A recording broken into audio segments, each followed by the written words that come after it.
Well, welcome to the 700 Club. Thanks so much for joining us. More bad news out of the Middle East and out of Israel. Here's a quote for you: pouring jet fuel on the fires of anti-Semitism.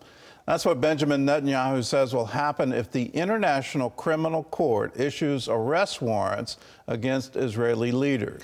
Well, U.S. Secretary of State Antony Blinken is in Israel today, urging Hamas to accept Israel's latest ceasefire proposal. CBN's Chris Mitchell reports from Jerusalem. On Secretary Blinken's seventh trip to the Middle East since the October 7th attack by Hamas and the ensuing war in Gaza, he urged the terror group to accept Israel's latest ceasefire proposal. The only reason that wouldn't be achieved is because of Hamas. There is a proposal on the table, and as we've said, no delays, no excuses. Whether or not Hamas accepts the deal, Prime Minister Benjamin Netanyahu promised the parents of hostages that Israel will invade the Gazan city of Rafah and take out the last Hamas battalions. While the White House opposes an invasion of Rafah on the grounds there's no credible plan to protect civilians, there are reports the IDF will declare a new safe zone for the city's residents.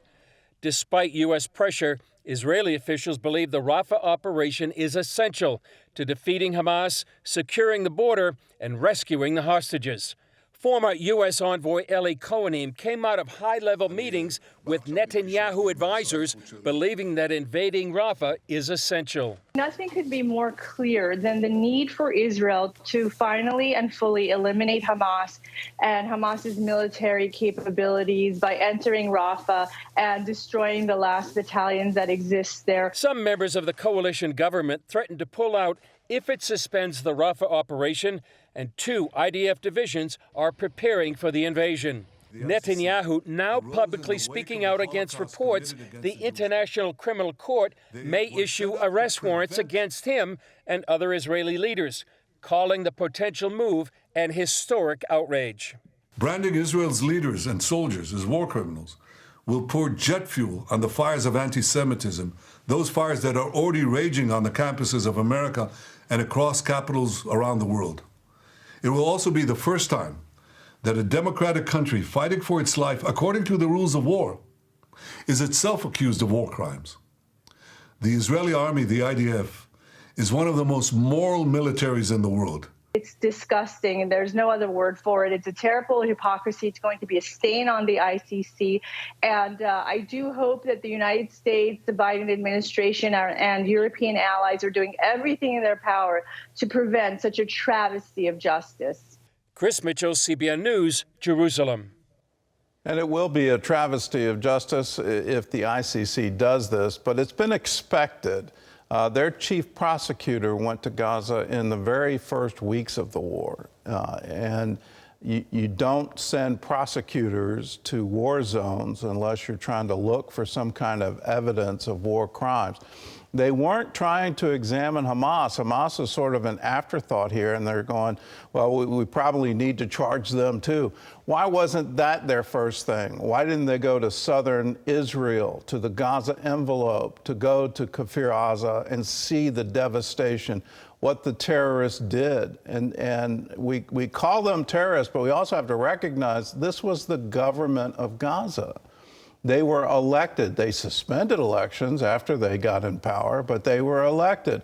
It's that government. And if you call it a terrorist group and not recognize it is the governmental authority of Gaza, we're missing the point. That governmental authority has to be dismantled. In the nation of Egypt, the parent organization of Hamas is the Muslim Brotherhood. In Egypt, they've declared the Muslim Brotherhood to be illegal. They don't allow it to accumulate funds. They don't allow it to have a militia. They don't allow any of these things because they know they're radical Muslims bent on terror acts. We need to have the international community recognize the same thing. Israel has a right to defend itself against terrorism. And when you vow that you're going to repeat October 7th again and again and again, well, then you vowed yourself out of existence. You can't exist as a nation with that kind of threat on your southern border. It needs to be eliminated. Well, in other news, anti-Semitism is certainly spreading throughout the college campuses of America. It's absolutely astounding to see Palestinian flags raised over our universities. Columbia University has taken action to end the campus demonstration, but that unrest continues to spread around the nation. John Jessup has more on that story from our CBN News Bureau in Washington. John? That's right, Gordon. Declaring the protests and related disruptions a clear and present danger, Columbia's president last night called in the New York City police to end the standoff. These once peaceful protests are being exploited by professional outside agitators. Officers cleared a building taken over by the protesters Tuesday after they defied an order to leave. Police also took down an encampment where students occupied school property for more than 2 weeks. About 100 people were arrested. The university is asking police to keep a presence on campus through May 17th, 2 days after commencement ceremonies. Meanwhile, at the UCLA campus riot, police responded after violent outbreaks between pro-Palestinian and pro-Israeli protesters overnight. The action at Columbia comes after House Speaker Mike Johnson called on university presidents to stop unruly campus protests. At a Capitol press conference Tuesday, the speaker called out Columbia as he condemned the outbreaks, describing the situation on college campuses as, quote, absolute lawlessness. What we're seeing right now is people wave Hezbollah flags and Hamas flags, their homemade signs supporting what happened on October 7th. It's outrageous. Hamas endorsed the protest at Columbia University. Speaker Johnson said that if university officials don't act to protect Jewish students, Congress might cut off their federal funds. Today, the House plans to hold a vote clarifying the definition of anti-Semitism, the effort an attempt to further enforce anti-discrimination laws. Anti-Semitism is a virus, and because the administration and woke university presidents aren't stepping in, we're seeing it spread. We have to act. We will not allow anti-Semitism to thrive on campus, and we will hold these universities accountable for their failure to protect Jewish students.